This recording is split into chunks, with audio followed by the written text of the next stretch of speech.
All right, welcome to our next video on programming in Java. This is going to be a video about procedural decomposition.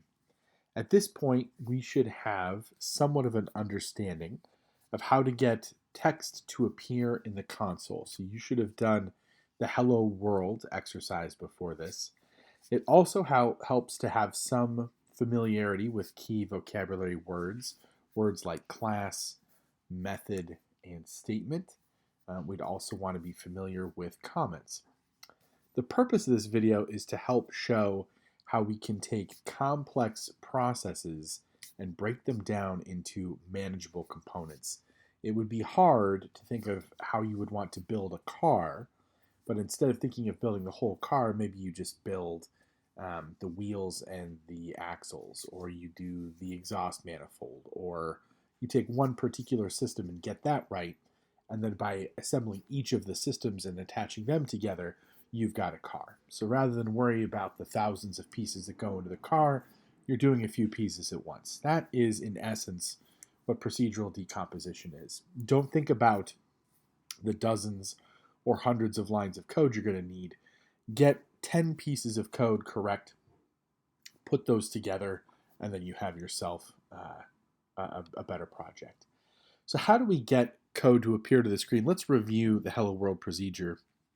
Here we are in our introductory program of choice. This is BlueJ. This is an IDE, a developer environment where we can write some code. And I'm going to go ahead and make a new class. And I'm going to name this proc deck for procedural decomposition. Boy, it's like the least elegant name I can think of, but that's what we're going to go with. BlueJ is always very nice to give us all this starter code, but we actually don't want it. So I'm going to say public class, and we want the name of the file to be the name of the class that lives in the file. So for procedural decomposition, whenever we open a curly bracket, we close a curly bracket. And we remember that we're going to say public static void main string args. This is the secret code that allows us to begin running our Java program. And we need a print statement in here to make our console appear. Okay. So there it is. And to run it, we have, remember, BlueJ's got a couple of screens. There's the file manager here, where I hold all my classes. And then if I click on any of those classes, I get my code to appear here. So if I want to run this and see what it does, I'm going to right-click on my class. I'm going to ask for its main method, and I'm going to hit OK. And we see Hello World appears. All right, this is good.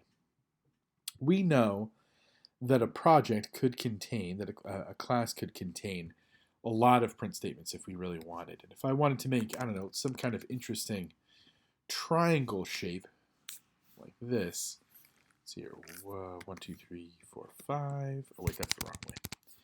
We're going to say 1, 2, 3, 4, 5. 1, 2, 3. 1, 2, 3. Right, you can end up making interesting little pieces of keyboard art. And I go to run it, and I see the new keyboard art appears. Now, what if this little V triangle that I made, what if I wanted 2 of these, or 3 of these, or 10 of these? Well, I could go through the tedious process of copying and pasting a bunch of times. But we're going to see in Java that whenever there's repetition, it often means that we could do better cleaning up our code. That if you have the same statements ever occurring more than once, there's often a better way to handle that. And the technique we're going to talk about today is called procedural decomposition, which is I'm going to take this big output and I'm going to break it down into a smaller, more manageable output. The tool for this is going to be adding a helper method. A helper method. So far, we know that the class is the body that holds all of the code. It holds all of our methods. And methods, we know, hold all of our statements. we know that methods come in a couple of forms. There's the main method, and the first statement in the main method is always going to be the one that gets executed first.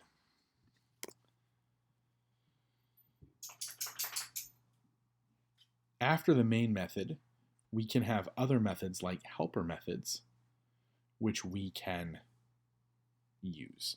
And here's what they look like. Public, static, void, and then here, instead of using the word void, we can name this whatever we want. Now, hopefully you've been through the rule of identifiers, which is to say, you understand that I can use any combination of letters. I could use letter and then numbers. You can technically use underscores or dollar signs, although that generally can get you into trouble. But when what I'm trying to, let's see if I can turn notifications off. Nope, that's not what I want. There we go. What I want to accomplish here is I want to make a method whose job it is to print this V shape one time, and then I will use that method 4 times to make the 4 V's. So I'm going to call this print V. And something that makes helper methods different than the main method is that they don't necessarily need to have anything between the parentheses right here. We're going to learn later on that these are called parameters. It's the input of a method. The main method has to have this particular parameter. Our other methods don't. So I'm just going to use open close parentheses right here to show that the name of this method is called print V, and it doesn't need any inputs. So now I'm going to use an opening and a closing curly bracket to show where the body of this method is, what statements are contained inside of it. And remember, we always use tabbing to express when something resides inside something else. This statement is inside this main method, so it's tabbed once inside the main method. The main method is inside this class, so it gets tabbed one deeper than the parameter of the class. So that's why you see this funny tabbing pattern. So what I want to do is I'm going to take this V shape right here, and I'm going to cut it, and I'm going to paste it. I'm just going to put it right inside this method. And what's interesting is this helper method, I can refer to it by its name now. And anywhere I ask for the print V method, this V shape is going to appear on the screen.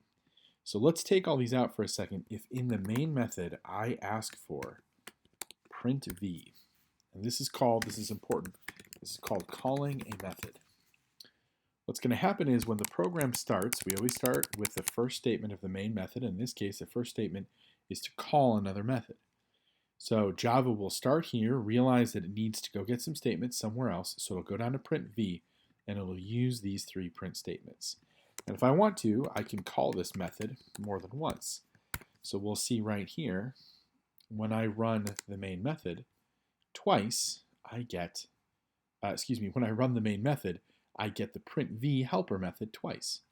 And we said we wanted 4 of these. Well, look at this by just calling the method a couple more times,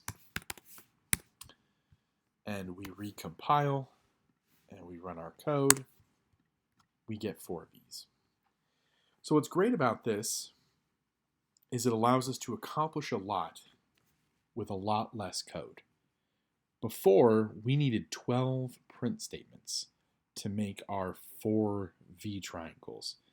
Now, I just needed this one particular method of 3 print statements, and then I called that method 4 times. So really, it was like replacing 12 lines of code with 7. I guess you could consider, the method header right here was maybe the 8th line of code. But we can see where this really pays off, especially if I needed to do not just 4 print Vs, but 6, 7, 8, 9, 10, something like that. Some of you are cleverly observing that we could say, you know what? If I need these print V's in pairs, we could say public static void print 2V. And now, inside of this guy, we could call print V twice. And up here, I could call print 2V. So now what we're doing, We compile, we run. We should get the exact same output. When I call the main output, there it is. And the reason that worked is we said, all right, print 2v, which comes down to print 2v and says, how do I print 2v? Well, you print 1v. So it does these three statements. Print v resolves. Then it comes back to print 2v and it says, all right, we just finished this statement. What do we do now? Oh, we need another v? Great. So it goes back to print v again, and it prints this statement. And then it comes back to print 2v and it says, all right, now I've also finished this statement. This is done. And it comes back to the main method. This is done. And now it goes and it does the second print 2v. So we see here, this was the main method. This was the helper method. And this was another helper method. And the idea is we can call a helper method from our main method. We could call a helper method from inside another helper method. And the idea is hopefully we can reduce anywhere we see a redundancy by creating a special method. If you find yourself doing the same task more than once, make a method to perform that task and then call that method whenever you need it. So that's how to use main methods and helper methods. Excuse me. That's how to use main methods and helper methods. And that's how to procedurally decompose a large project into a smaller project. Thanks for watching.